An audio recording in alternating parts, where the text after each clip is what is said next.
Fredericksburg Area Food Relief Clearinghouse. How it began, it seems to be nebulous. Charles Bennett, who was part of Fredericksburg Legal Services, Joe Fugier, who was his intern at the time, was a student at Mary Washington College, came to me. Somehow or the other, it was one of those things that it just evolved.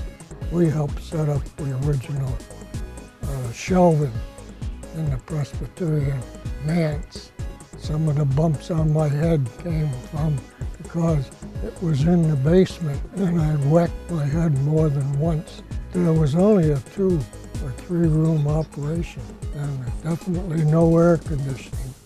The food bank made it possible for us to reach many people and to touch their lives in a positive way and to make a positive impact, not only from a religious aspect, but from a social aspect throughout the community. We had a wonderful group of volunteers who seemed to appear out of nowhere. They just came. Marge from Serve was one of our mainstays. Gladys Ferguson, who is still living, thank goodness, and Frank, of course. We started with several donated chest freezers, a few shelves. We stayed down there for several years, managed to get enough money together to move up to Little Page Street, which was an honest-to-goodness warehouse. We bought a floor scale. Up until then, we'd been weighing everything on a little meat scale. We had our first board of directors, but Frank White was the chairman, he reminded me. We had people like Ron Branscombe. I did have an opportunity to see the food bank start to grow, and I can remember some of the challenges that we had, problems with finding a place to put the refrigerator. And then I can remember as we had growing pains acquiring our first forklift, trying to train volunteers and people to use the forklift was a challenge. We had Paul Glancy, who has Paul's Donut Bakery. Those are the kind of people who just pitched in and gave me all kinds of help whenever I asked for it. When I finally decided it was time to leave, we hired another young lady who was able to take over. She did not last too long, and then Oya came in. I started volunteer at the location called Little Page Street. It was a very horrible warehouse in one way, but we used to get a lot more USDA product, and we had people really depend on that every month. In 1988, I first came to the food bank. I was applying at Serenity Home. I was a recovering alcoholic and heroin addict. The food bank provided nutritious meals for Serenity Home. After completing that treatment center, I went to the Mary Washington College, which is now the University of Mary Washington, and got a counseling degree. In 24 years of recovery, I've always remained a part of the Fredericksburg Area Food Bank, giving back to an agency that gave to me when I was in need. We had to move out a Little Page because they wanted to rehab the building to rent it to somebody else where they get more money. That was a part of a warehouse used by another business. We were kind of in the corner of that warehouse, and we didn't have any room to expand, move. We had no office. We didn't even have a bathroom. They gave us a little space to put one desk and some files to use there. So we suffered through all of that. With the other board members, we started to work on getting a building of our own and meeting some requirements to become a certified affiliated food bank. In 1994, we finally met all the qualifications required from us by Second Harvest and broke away from Richmond Food Bank, became certified affiliate food bank at Second Harvest. The affiliation with Second Harvest, America's Second Harvest, Feeding America is very valuable to a food bank. Because we are affiliated with this national agency, we are able to access tons and tons of food through national manufacturers like Kellogg's or General Mills or Nabisco. Feeding America has been extremely supportive in advancing the role of cause marketing. And so now there are many, many areas where you will find reference to Feeding America. And the local food banks get a portion of that. So that has really helped us. They help us in the area of reaching grantors and funders like the Walmart Foundation, where we've received trucks and funding to buy food. And it's a wonderful relationship that we have. It's a holistic relationship, and Feeding America is invaluable in support of this food bank. We finally was able to get a building of our own, which was located on 1327 Alum Spring Road. Moving to Alum Spring Road was a luxury for us. We had that building built, and it was 10,000 square foot. It had an office upstairs, another small meeting room, and one office downstairs. As we became more closely affiliated with the National Food Bank Network, America's Second Harvest, there was a push to change our name. And so we changed the name from Fredericksburg Area Food Relief Clearinghouse to the Fredericksburg Area Food Bank. And so that really becomes a term that more closely defines what we do. 1995, those years were really, they were sort of sparse years for the food bank. I remember one time there was a time when we had a couple $100s in our checking account, and we had under $2,000 in our savings account. And it was payday because Oya and I were paid employees. We had about 6 paid employees at that point. And so we would say, okay, it's payday, but we don't have enough money to meet this payroll. What are we gonna do? And so she said, well, look, she said, I'll hold my paycheck back and you hold your paycheck back, and we can hold Herbert's paycheck back. If we do all that, then we should have enough to meet payroll for the other 3 staff members. And then we're gonna go to church, we're gonna pray for the food bank. And don't you know that like on Monday of the following week, a check would come in the mail? So over the years, we've really had to sit down and strategize as to how we were going to keep this operation running. We needed to do more than just beg for money. We needed to be able to create a public awareness campaign in our community that would educate people as to what the needs were for the hungry, and how could you as an individual or you as a business here in Fredericksburg area help us. And so we started this by what they call direct marketing. And it's a system where you send letters to individuals or to businesses and let them know a little bit about what you're doing, and then ask them for a donation. One of our staff here at that time, Karen Sanford, seen that there was a grant available from Mazon. It was only for $7,500. She wrote it up and we got accepted, and it was a big celebration over that, our first one. But there was a condition with the grant. They said we had to raise matching funds.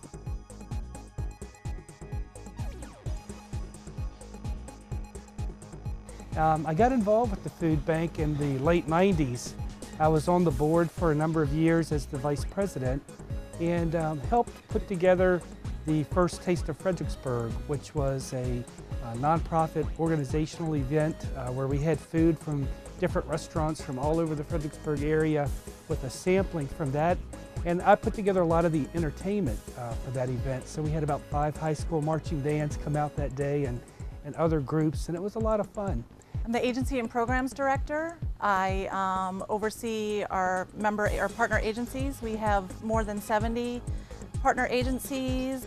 We also have a Club Kids program, which is an after-school snack program. I ran into Oya Oliver, who asked me to start a Kids Cafe program. With the help of the staff at the Fredericksburg Area Food Bank, we were able to serve over 6,000 kids a day nutritious meals or snacks. We also have a Food for Life program here, which is a senior feeding program. It's for those who are 55 and older, income qualified, or those who are on disability. You can be at any age. We have children as young as 2 on the program. We're serving about 1,700 individuals. We come to the food bank to get food to help in the centers that we have. We have one again in each one of the 4 counties in the city of Fredericksburg. You have so much more stuff to offer to the people. And like I say, if I go home, I got a pantry full of stuff. But when you go to them and you take 7 meals to them, they may not have not one meal in the freezer, and you put more in that. In 10 years, we way outgrow that building. We were so jammed up there. We were sorting food in the aisles between the racking, and after we sorted, we didn't have any place to put it. We were stacking everything anywhere. Due to all that confusion, we didn't even know what we had where, really. We had to go over every day to find out what product was still there. I came to the food bank in September of 2006. This was like an in-between jobs thing for me, but I decided, okay, yeah, I'll stay on until something else comes along, and it turns out I liked the mission so much, and the job was a different type of, atmosphere for me. I worked in warehouses that were for profit, but this was a nonprofit to help people.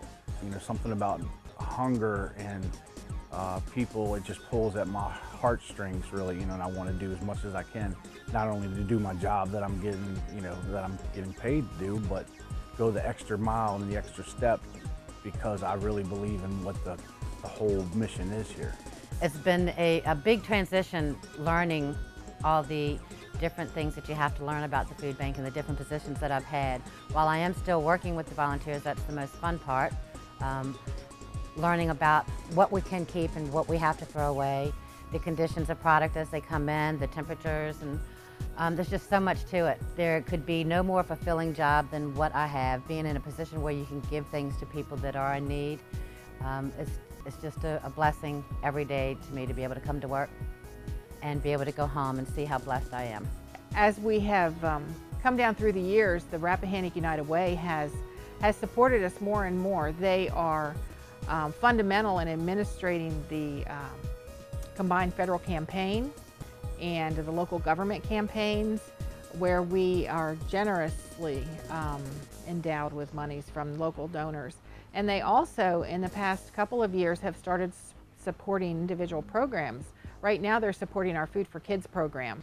We have 17 partner programs that are a part of the Food for Kids, and we're currently servicing 293 children, and that is kid-friendly foods that the children can take home with them on the weekend when free and reduced lunch is not available.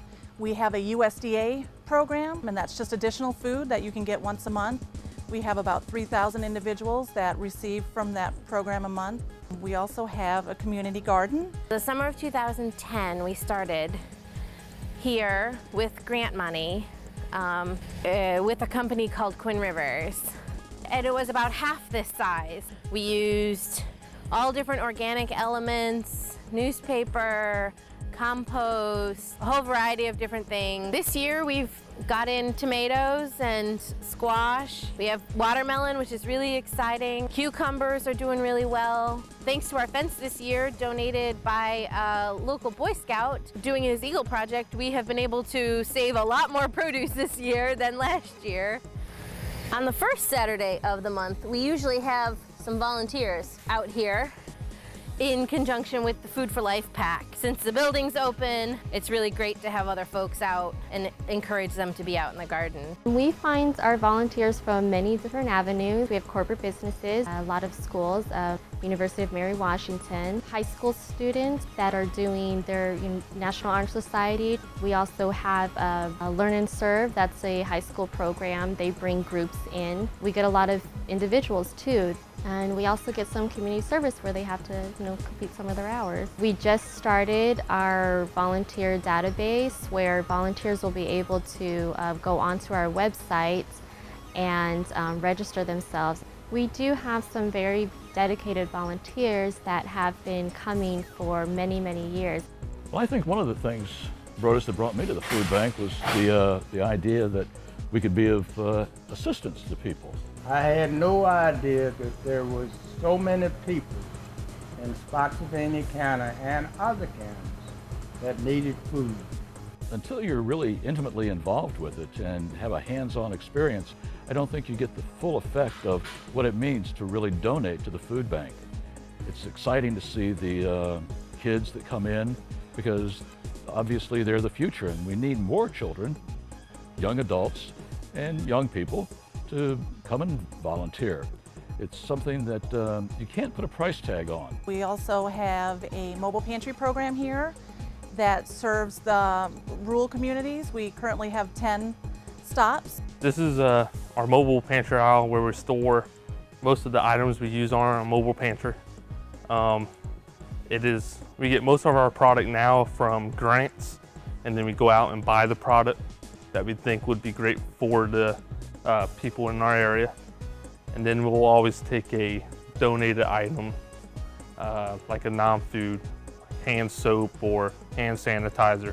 Originally what we were doing for the mobile pantry was taking one of the trucks out of the rotation as far as being able to go and pick up food and use that for a mobile pantry day. So we now have this beautiful mobile food pantry truck, and that mobile food pantry truck goes out into the remote areas, and it's nice because we can pull out the awnings which offer shade. We now do client choice distribution, so we have tables that we set up which allows the client to come through in a more dignified manner and choose what they would like to take home for their family. I work at the food bank for help that people need. Spanish people, they are afraid to ask for food, for help, because they think they got the protection. It's not like that. They don't have to be afraid. Ellos tienen que pedir mucha ayuda porque el food bank es para ayuda, no para deportar a las personas. We've just piloted our first summer feeding program this summer. It's called Kids on the Go. We piloted that in Caroline County Public Schools. We're currently serving 295 children are receiving, again, kid-friendly foods on the weekends when breakfast and lunch is not available. The food bank has one fundraiser each year, and it's our Hunger's Hope. And this year we're having our Hunger's Hope 30th anniversary celebration event, and that's what this video has been filmed for. This celebration event is a way for us to acknowledge all of the partnerships that go on in this community, which are phenomenal. So this is our one-time-a-year fundraiser and thank you. It's a way for us to raise funds for the continuing year and thank everyone who's helped us in the previous year. So for every year that we have a Hunger's Hope, just think of it. That's our way of telling you thank you so much for giving to the food bank, and also let you know that there's still a need out there, a very real need that you can help fill.